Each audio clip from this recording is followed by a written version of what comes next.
Dip! Buy it. Oh, this is turkey. We dipped about 43%, almost 45% on Dick with Butt in a few hours.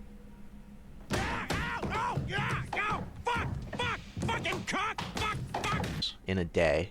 Um, Very different from my last video, because before that we were up about, 95, 90 something percent. Now we've dipped back down 43%. Now, it's not a shocker. It's because everything's tied by liquidity.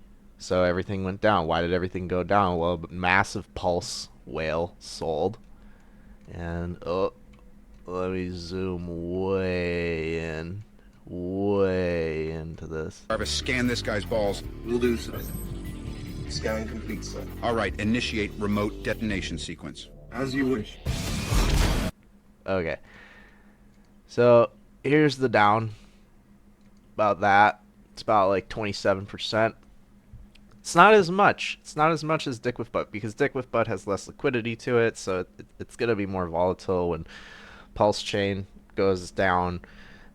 DickwifButt is going to go down way harder because of liquidity and the bondage to it and all that. That's kind of what I was trying to get at with my last video, is with pair, because the liquidity is so low on Pulse, but it's so high on HOA, it'll move a lot more violently as HOA moves. I know one person on Twitter was asking me kind of what that meant.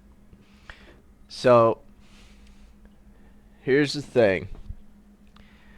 When will DickwifButt see another pump? Well, we've already kind of started to recover a little bit here, but I'm not getting excited about that, because we could very easily just kind of, back down, It could sit there and it could go and try and catch itself, but I'm not gonna try and catch a falling knife.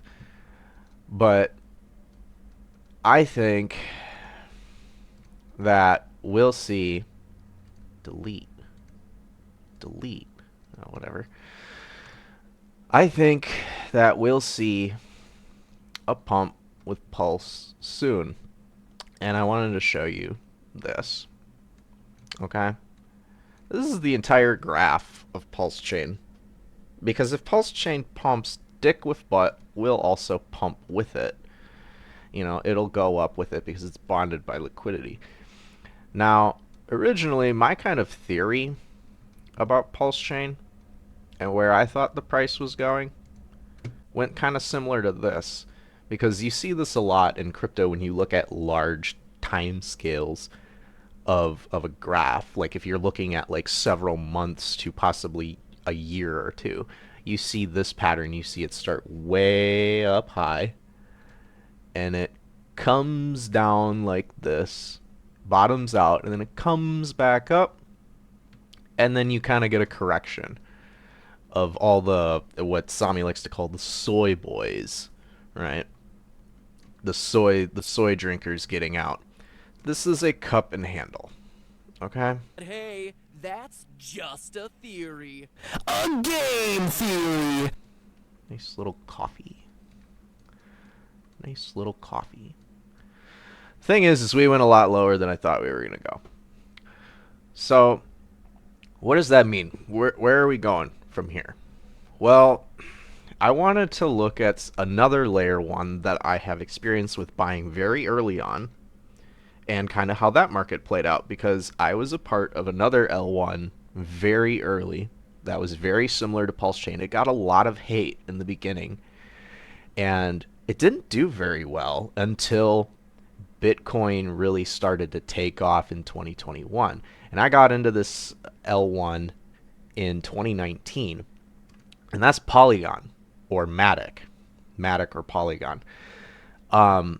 I got in like way down here, like yeah, it was sweet. I bought in super early on that, and I rode this up, and I was like, whoa, this is awesome. And I sold some up here, and then I rode it out, and I sold a little bit more up here, and it was nice. It was a sweet pump. But the thing was is that after this pump, everyone was kind of euphoric because it was they had a Binance listing. That's what it was. And so what happened was everyone kind of, they bought up the rumor. This was the top, this was the Binance listing, and then they just sold it all off. And then they never really recovered. They kind of even went down farther to previous all-time lows. And a lot of people were like, oh, well, that's it. Got a Binance listing. It's done. It's over. Who cares about Polygon or Matic at the time? Who cares about it? It's a bunch of Indian dudes that they're all sitting in an office eating curry. Whatever. I didn't care. I still held a small, portion of my bag. I sold off more than I think I should have, but I still held some. And it went sideways forever. Just like with Pulse. Like Pulse, if you look, I mean, this seems like it's really volatile, but really, realistically, the SAC price is like right here. So like we haven't really moved above that SAC price much at all. We've been below it actually quite a bit. And same with this, like a lot of people got in right here. And then it dipped off and a lot of people sold off and then some people made some money and then it dipped off again and then and then it dipped off again and they never really saw a massive return in profit for a really long time.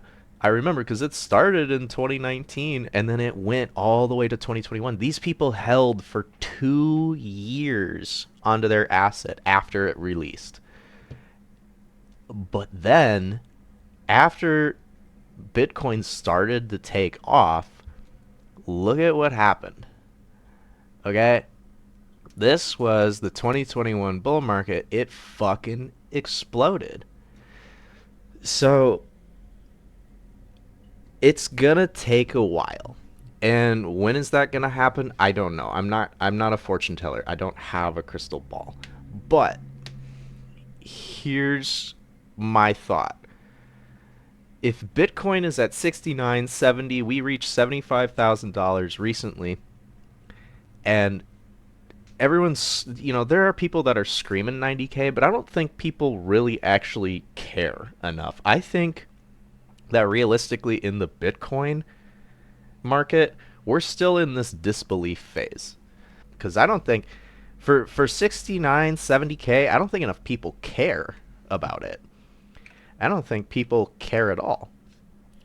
So once we start seeing that Bitcoin chart start to go up, we'll see Pulsechain start to recover.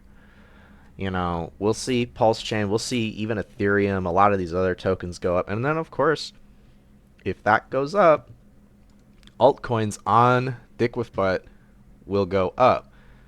And, I mean, they'll just kind of, slowly but surely, and then they'll just rocket off to the moon. So it's going to take some time, though. How long? I don't know. But if you're going based off of the 4-year cycle, I mean, it'll probably be the end of this year. So just buy more. Hold on to it. Don't get your panties in a bunch. I mean, I'm personally not, I'm not really too concerned. I mean, I know how these markets play out. It gets discouraging after a while. Even I get discouraged after a while, tweets and stuff and big whales selling off. But that's another thing. All these people on Twitter, they constantly are like, oh, these malevolent whales or whatever. They know everything, and it's like, no, whales are just people. They're just people like you and me. They don't know anything more than what me and you know. The only person who knows what's going on is Richard. Okay, no one else does.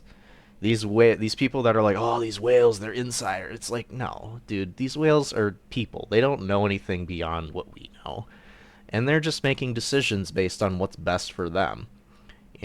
Richard was saying in a stream recently, or I think it was a video. It might have been recently, I don't remember, but he was saying like the more money you have, the more careful you have to be with it. And yeah, some whales, like I've heard some influencers say, they're like, oh yeah, well, what's it like to turn $1 million into $100 million? And like, yeah, I'm sure that there are people like that out there, but like Also, losing $1 million is still gonna suck to a person that invests $1 million. So they don't want to also lose that $1 million.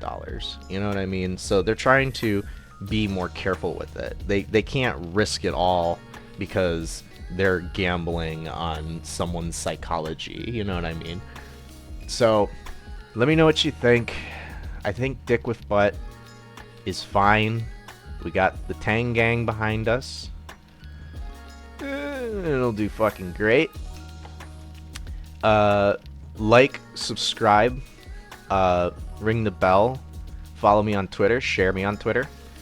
Yeah. And then also, I'm not a financial advisor. Don't do anything based off of what I say. That's a really bad idea. You have any comments? Leave them down below. Like, share, subscribe, and I'll see you next time.